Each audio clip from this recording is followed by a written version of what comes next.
because then there's this whole next line that there's no answer to it. Right. I'll start talking about. But for example, so if we do this, right, and we switch someone to camizestrant at the time of the mutation emergence. So then when the patient progresses, you still have your options for targeting their AKT, P10, PI3 kinase mutation, which you're traditionally going to be pairing with an anti-estrogen. Right.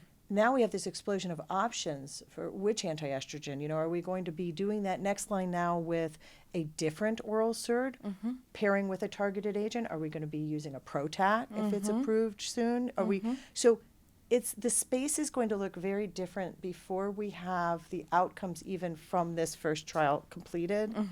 And it's going to get even more confusing, I think.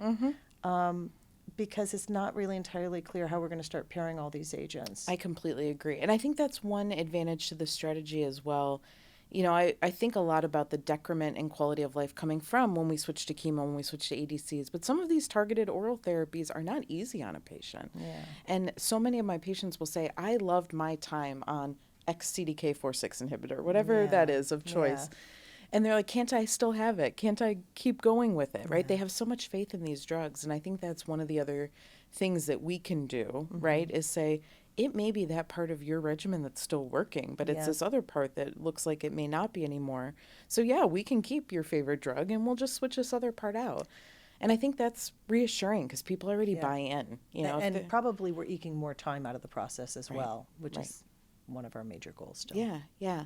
And so going back to some of the hesitation about adopting this strategy, I think you and I both have a lot of enthusiasm for it. I think we see the scientific advantages, but also the patient care advantages and the quality of life advantages.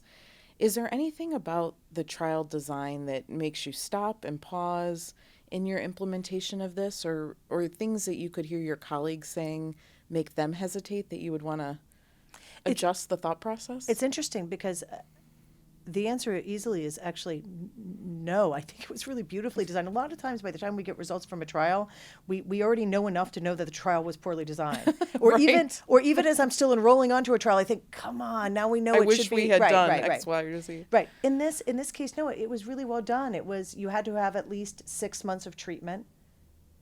So you're not doing excess testing for ESR emergence at a time it's very unlikely you're going to find it. The interval of assessment every 2 to 3 month blood draws, paralleling your scan interval, is exactly what I would have wanted it to be. The randomization to continue the existing treatment versus just switch the endocrine agent to camizestrant while continuing that baseline CDK, all of that is what I would have wanted this first Sentinel trial to be. There are things that we're going to wonder, like what happens if we switch the CDK to a different CDK as well? We know they're different drugs, or am I saving that for later? So I think that's something that I think about now.